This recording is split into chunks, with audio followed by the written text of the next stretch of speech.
Gold, trusted gold buyers. మీరు తాకట్టు పెట్టిన బంగారాన్ని విడిపించి ఈ రోజు ఉన్న మార్కెట్ ధరకు కొనబడను. యాజ్ ఎ మేకర్గా కానీ లేదా సినిమా లవర్గా కానీ ఏదైనా సరే ఇప్పుడు వస్తున్న కొత్త సినిమాలని, చిన్న సినిమాలైనా అసలు పెద్ద సినిమాలైనా, కంటెంట్ ఓరియంటెడ్గా అయినా, సో సినిమాలను ఎలా అబ్జర్వ్ చేస్తున్నారు, మీరు ఎలా కన్జ్యూమ్ చేస్తున్నారు?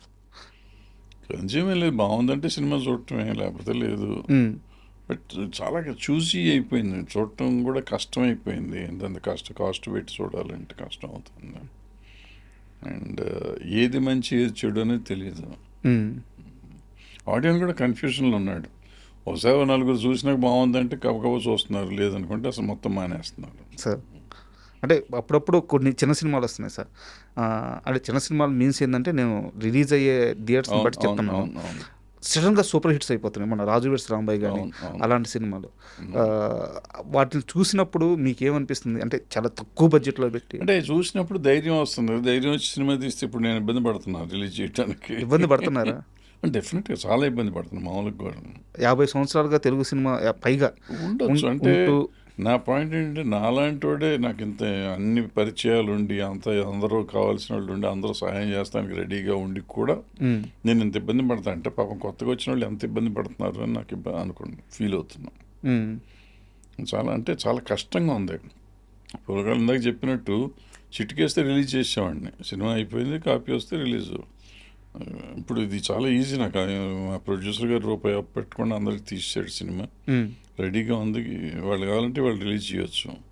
బట్ దాన్ని కూడా రిలీజ్ చేయాలంటే రకరకాల సమస్యలు, ఫినాన్షియల్ కాకుండా సమస్యలు ఉన్నాయి. అది పైగా మన చేతుల్లో లేనిది, అంతే కదా, మన చేతుల్లో లేనిది. అంటే భయం, ఒక అభద్రతా భావం ఒకటి ఎక్కువైపోయింది. సో దాంతో రకరకాలుగా ఉంది. మనిషి ఇప్పుడు ఏంటంటే డైరెక్ట్గా డబ్బులుండి నేను ధైర్యంగా నేను చేస్తాను, ఇట్లాగే చేస్తాను అనేది రకంగా చేయగలిగితే అవుతుంది. అంటే అప్పట్లో కేజీఎఫ్ వాళ్ళు చేశారు కదా, మన హోంబులే వాళ్ళు చేసినట్టు ఆ టైప్లో అంత డబ్బు పెట్టుకుని అట్లా సినిమా తీసి నేను చేస్తానే ఇప్పుడు రండి ఓటీటీ వాళ్ళు అన్న టైప్లో రిలీజ్ చేసే దమ్ము ఉంటే సినిమాలు చేయాలి. బట్ అది డిపెండ్స్, ఎందుకంటే రిలీజ్ అయిన తర్వాత ఓటీటీ తీసుకోవాలంటే స్టార్ కాస్ట్ ఉండాలి. తీసుకున్నారు కదా, వాళ్ళు సినిమా తీసుకున్నారు. తర్వాత వచ్చిన అదేంటి కన్నడం సినిమా కాంతారా తీసుకున్నారు కదా, అది అట్టగా రిలీజ్ చేశారు. రిలీజ్ చేసినాక అది అన్ని భాషల్లో డబ్బులు వచ్చినాయి కదా. అవును. సో హిట్ చేస్తానని ధైర్యం అది హోమ్లే వాళ్ళే చేశారు. సో వాళ్ళకి ధైర్యం ఉండాలి, అంటే తీసే ప్రొడ్యూసర్కి ధైర్యం ఉండాలి. అంత లెవెల్లో ధైర్యం ఉన్నవాళ్ళు సినిమాలు చేస్తే అందరూ దారిలోనే ఉంటారు. మనము బిక్కుమంటే ముందే వాళ్ళ దగ్గరికి వెళ్ళి వాళ్ళతో చేసుకునే పరిస్థితిలో మనం ఉన్నాం. సో వాళ్ళు కంట్రోల్ చేశారని మనం అంటాం ఎందుకు? ఇప్పుడు కాంతారా నిన్ను కేజీఎఫ్ని ఎవడు కంట్రోల్ చేయలేదు కదా, వాళ్ళు రిలీజ్ చేశారు. రిలీజ్ చేసినాక హిట్లు అయినాయి, వాళ్ళు వచ్చి డబ్బులు ఇచ్చి తీసుకున్నారు. ఆ నెక్స్ట్ సినిమాలు ముందే డబ్బులు ఇచ్చేసి తీసేసుకున్నారు వాళ్ళు. సార్ ఇది సినిమాకి కానీ మీకు కానీ సంబంధం లేని ప్రశ్న, అయితే అవసరమైన ప్రశ్న. మీకు ఇష్టమైతే సమాధానం చెప్పండి, లేదా స్కిప్ చేసేసేయండి.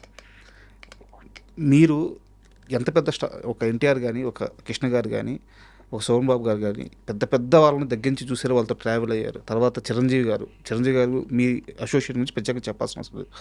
అంటే ప్రజలు ఆరాధించే, తెరపై కనిపించే వాళ్ళని ఎంతలా ఆరాధిస్తే వాళ్ళందరూ అంతే నిజాయితీగా క్రమశిక్షణతో బతికారు. ఈరోజు పరిస్థితి ఎలా ఉందంటే, ఒక చిన్న సోషల్ మీడియా అంత ఫేమ్ రాగానే ఎక్కడ ఏదైనా క్రైమ్ వినిపిస్తే వీళ్ళ పేర్లే వినిపిస్తున్నాయి. వీళ్ళు సినిమా ఇండస్ట్రీలో భాగమై ఉన్నారు, ప్రజలు వీళ్ళని ఆరాధిస్తున్నారు, కానీ వాళ్ళు చేసే పనులు మాత్రం, అంటే నేను పేరు తీయదలుచుకోలేదు, చాలా దారుణంగా ఉంటున్నాయి. అంటే ఇలాంటి వాళ్ళని సినిమా ఇండస్ట్రీ నుంచి బయట పెట్టడం కానీ, ఈ క్రమ పద్ధతికరించడం సాధ్యం అవుద్దా? సాధ్యం కాదు. ఫస్ట్ పాయింట్ సాధ్యం కాదు. రెండో పాయింట్ ఏంటంటే నిజంగా వీళ్ళంతా ఇన్వాల్వ్ అయ్యి ఉన్నారా లేదా అంటే, సినిమా ఇండస్ట్రీ సాఫ్ట్ టార్గెట్ అయిపోయింది అందరికీ. ఎక్కడ ఏ తప్పు జరిగినా ముందు సినిమాకి సంబంధించిన వాళ్ళని కానీ లేకపోతే టోటల్ సినిమా ఇండస్ట్రీని కానీ టార్గెట్ చేసి మాట్లాడతాం అలవాటు అయిపోయింది సోషల్ మీడియా వచ్చేసినాక. సో దాంతో వీళ్ళు చాలామంది మాట్లాడతారు, కానీ ఇట్స్ నాట్ దట్ సినిమాలో ఉన్న వాళ్ళంతా దుర్మార్గులు కాదు, మీరు చెప్పినట్టు అంతా ఈ వచ్చిన జనరేషన్ అంతా అట్టాను కాదు. రకరకాల తప్పులు చేసేవాళ్ళు ఉండొచ్చు, ఉంటే దానికి సరైన మార్గం ఉండాలి, దాని సరైన పద్ధతిలో దానికి చట్టం ఉంది, చట్టం దాని పని అది చేసుకుపోతుంది. బట్ మా అన్నిటికీ సినిమా వాళ్ళని ఆపాదించడం కరెక్ట్ కాదు. అంటే ఎందుకు ఈ ప్రశ్న అడిగానంటే, ఈ రాష్ట్రం తెలంగాణ రాష్ట్ర ముఖ్యమంత్రి వచ్చేసి cinema industry one of the major industry, దానికోసం ఏం చేయడానికి సిద్ధంగా ఆయన స్టేట్మెంట్ ఇచ్చున్నారు. ఏపీ విషయానికి వస్తే ఏపీలో షూటింగ్స్ చేయండి, అద్భుతమైన ప్రదేశాలు ఉన్నాయి, అద్భుతమైన లొకేషన్స్ ఉన్నాయని వారు ప్రతిసారి కాల్ ఇస్తున్నారు. బట్ లోతులో ఏ సమస్య ఉంది అనేది రిజిస్టర్ అయిందా లేదా అనేది నాకు అర్థం కాక సమస్య ఏం లేదండి, ఎక్కడ సమస్య లేదు. ఇప్పుడు ఎక్కువలో సినిమాలు బయట చేయట్లేదు, ఎక్కడెక్కడో చేసుకుంటున్నారు. పెద్ద సినిమాలో బయట చేస్తారు, చిన్న సినిమాలో ఎక్కడ సబ్సిడీ ఇస్తే అక్కడికి వెళ్తున్నారు. ఎందుకంటే 1.5 కోటి 2 కోట్లు కూడా ఇస్తున్నారు బయట స్టేట్స్లో. సో బయటకు వెళ్తున్నారు. ఇక్కడికి వెళ్ళాలంటే మామూలుగా తీసే సినిమాలు తీస్తున్నారు, బట్ మిగతా వెళ్ళాలంటే డబ్బులు ప్రాబ్లము, అక్కడ వెళ్ళట్లేదు. సింపుల్. దానికి రాయితీలు ఇవ్వడం కావాలి, ఇస్తే చేస్తారు. అండ్ అంటే పొలిటికల్గా అడగట్లేదు, తమ్మారెడ్డి గారి ఫ్యామిలీ అంతా కమ్యూనిజం భావజాలం దాంట్లోనే బతికారు, దాంట్లోనే పోరాడారు మీతో సహా. అయితే మీరు ఈ మధ్య ఒక స్టేట్మెంట్ ఇస్తూ సినిమా హీరోలు 200 కోట్లు 250 కోట్లు తీసుకోవడం అనేది దొమ్ములు గుద్దుకొని గర్వంగా చెప్పుకోవాల్సిన మాట అని ఒక స్టేట్మెంట్ ఇచ్చారు. అవును, ఇది ఒక వ్యక్తికి ఇంత రెమ్యునరేషన్ పోతున్నప్పుడు ఇండస్ట్రీలో మిగతా అన్ని వర్గాలకి ఆ స్థాయి, అంటే కనీసం ఆ స్థాయిని కాదు, హ్యాపీగా ఉంచే రెమ్యునరేషన్లో అందట్లేదు. తమ్మారెడ్డి గారి నోటి నుంచి రావాల్సిన మాటేనా అది? 100%. ఎందుకంటే ఒకనొకప్పుడు ₹1 హిందీలో ఇస్తారు అనుకున్నప్పుడు మన దగ్గర 10 లక్షలు కూడా ఉండేది కాదు సార్ రెమ్యునరేషన్, పెద్ద పెద్ద హీరోలకు కూడా. ఇది మనది చాలా చిన్న స్టేటు, చిన్న లాంగ్వేజ్, రీజనల్ లాంగ్వేజ్ కింద మనది చాలా చిన్న చూపుగా ఉండేది. అటువంటిది ఇవాళ హిందీ వాళ్ళు కాదు, ఎవళ్ళు కాదు, మనం ఇంటర్నేషనల్ వాళ్ళతో, అమెరికా వాళ్ళతో పోటీ పడే లెవెల్ రెమ్యునరేషన్స్కి వచ్చాం మనం. సార్ సో రెమ్యునరేషన్స్ ఎక్కువ తీసుకోవటం మంచిగా చెడా, అది ఇదా అనేది అది వేరే డిస్కషను. ఇవాళ సినిమా, తెలుగు సినిమా అనేది అసలు గుర్తింపు లేని ఒక సినిమాని ఇవాళ ప్రపంచవ్యాప్తంగా నెంబర్ 1 సినిమాగా తీసుకెళ్ళాం. అంటే నెంబర్ 1 కాదు, హాలీవుడ్ తర్వాత, హాలీవుడ్ రేట్ డబ్బులు మనం తీసుకోగలిగే లెవెల్కి హీరోలు ఎదిగారు. అంటే నిజంగా గర్వపడాలి మన ఇండస్ట్రీ అంత దూరం వెళ్ళిందని. మన సినిమా కష్టాల దగ్గరికి వస్తే నేను చాలా చెప్తా, ఇవన్నీ మళ్ళీ వేరు. లేదు సార్, నేను అంటే చెప్తున్నాను, సందర్భం వచ్చింది కాబట్టి. నేను కాదంబరి కిరణ్ గారిని ఇంటర్వ్యూ చేసేటప్పుడు మీ గురించి ప్రస్తావించారు వారు. అంటే అప్పుడు షూటింగ్స్ అన్నీ చెన్నైలో జరిగాయి. ఈ సజెషన్ షాట్లు ఉంటాయి కదా, చార్మినార్ బ్యాక్గ్రౌండ్లో ఒక షాటు, ఇట్లా హైదరాబాద్ రిజిస్టర్ అయ్యేదానికి షాట్ తీస్తే రాయితీలు ఇస్తారంట. దానికోసం మేకర్స్ అక్కడి నుంచి ఇక్కడికి వచ్చి కొన్ని షాట్లు తీసేవాళ్ళంట. అలాంటప్పటి నుంచి కూడా తమ్మారెడ్డి గారు లాంటి వ్యక్తులు ఫోర్స్ చేస్తూనే ఉన్నారు, రండి రండి అని చెప్పేసి. సో ఆ కష్టం అంతా తెలుసు సార్ నాకు, మీరు పడ్డ కష్టం అంతా తెలుసు. ఈ కష్టం లేదు, ఏం లేదు. నేను ఇక్కడ పుట్టి పెరిగాను అందుకని ఇక్కడ తీయాలని అనుకునేవాడిని. అందరూ తీస్తే బాగుంటుంది, మన తెలుగుదేశం తెలుగు రాష్ట్రం కదా అనే ఫీలింగ్లో ఉండేది. వచ్చిన వాళ్ళు వచ్చారు, తర్వాత షిఫ్ట్ అయిపోయింది ఇండస్ట్రీ. ఇవాళ నెంబర్ 1 అయింది. ఇప్పుడు మన రాష్ట్రంలో ఎవరు పని చేయకూడదు, బయట డాన్సర్స్ ఫైటర్స్ వాళ్ళు వచ్చి పని చేయాలన్నారు. ఇవాళ మన రాష్ట్రం నుంచి బయటకు వెళ్తున్నారు. అవును, ఆ స్టేజ్కి వచ్చేసాం కదా. మనం ఎంత పెరిగాం, మనం డెఫినెట్గా జబ్బ చరుచుకోవాల్సిందే, గుండెలు బాధ కొట్టుకోవాల్సిందే. వీ డిడ్ ఇట్ అని. సార్, వదలా సినిమా గురించి ఒక 2 క్వశ్చన్స్ ఉన్నాయి. దానికంటే ముందు ఒక క్వశ్చన్ అడుగుతాను, కోప్పడకుండా సమాధానం చెప్పండి. తమిళనాడులో విజయ్ గారు ఆయన కొడితే దెబ్బకి సీఎం అయిపోయారు, మొత్తం లెక్కలన్నీ మారిపోయినాయి. అయితే ఆయన అక్కడ సీఎం అయిన తర్వాత ఇక్కడ గట్టిగా వినిపిస్తున్న పేరు జూనియర్ ఎన్టీఆర్ గారు మళ్ళీ రాజకీయాల్లోకి అలా ఎంట్రీ కానీ ఇస్తే ఆయనకి స్కోప్ ఉంటుందని ఆయన ఫ్యాన్స్ తెగ వైరల్ చేస్తాం సోషల్ మీడియాలో. నిజానికి తెలుగు స్టేట్స్లో రియాలిటీ చెక్ ఎలా ఉంది పొలిటికల్గా? ఏమవుతుంది తెలీదమ్మా, నాకు అసలు ఐడియా లేదు, నాకు ఆలోచన లేదు. బట్ వీళ్ళని నమ్మటానికి లేదు. చిరంజీవి గారిని ఇట్టాగే సీఎం అని అరిశారు. ఆయన ఎలక్షన్లో కంటెస్ట్ చేస్తే ఆయన ఏం చేశారో చూసాం. జనసేన ఈయన జనసేన పెట్టినప్పుడు సీఎం అన్నారు, 2 చోట్ల ఓడగొట్టారు. సో ఈ ప్రజల్ని నమ్మి వీళ్ళు సీఎం అంటారు కదా అని చెప్పి మనం వీళ్ళు ఎలక్షన్ చేస్తే ఎవరికైనా అంత ఉండదు. వాళ్ళు హోంవర్క్ చేసుకోవాలి. హోంవర్క్ చేసుకుంటే ఇప్పుడు అతను హోంవర్క్ చేశాడు, వర్కౌట్ అయింది. వీళ్ళు హోంవర్క్ చేస్తే ఇప్పుడు మొన్న ఎలక్షన్లో మళ్ళీ వాళ్ళు హోంవర్క్ చేశారు, జనసేన వాళ్ళు కానీ చంద్రబాబు కానీ వీళ్ళంతా హోంవర్క్ చేశారు, గెలిచారు. సో ఇప్పుడు మళ్ళీ హోంవర్క్ చేస్తే ఏమో గెలుస్తాడో తెలియదు. సో అది ఎవరో మనం ప్రెడిక్ట్ చేసే అంత సీన్లో లేదు. ఈ జనం చెప్పారని చెప్పి వేగపడితే మాత్రం దెబ్బతింటాం. వాళ్ళని నమ్మి వెళ్ళటం కాదు, మనం ఏం చేస్తాం, మనం చేయాలి, మన సైడ్ నుంచి ఏం చేస్తున్నాం అనేది తెలుసుకుంటే దెర్ ఈస్. అండ్ వదలా సినిమా విషయానికి వస్తే జగత్ బాబు గారు కమర్షియల్గా మీకు ఇచ్చిన ఫీజిబిలిటీ ఏంటి? ఎందుకంటే ఇప్పుడు ఆయన సెకండ్ ఇన్నింగ్స్లో హైయెస్ట్ రెమ్యునరేషన్ తీసుకునే ఆర్టిస్ట్. ఎంతో కొంత ఫీజిబిలిటీ లేకపోతే ఇంత బడ్జెట్లో సినిమా అవడం కష్టం. అంటే ఫీజిబుల్ కదా, ఆయన అడిగినంతే ఇచ్చాం మనం, బట్ తగ్గించే అడిగారు ఆయన, తగ్గించినంత ఇచ్చాం, సరిపోయింది. బేరాలు గీరాలు ఏమి జరగలేదు, రీజనబుల్గానే ఉన్నారని నేను రీజనబుల్లీ మేము కూడా పే చేయగలిగాము.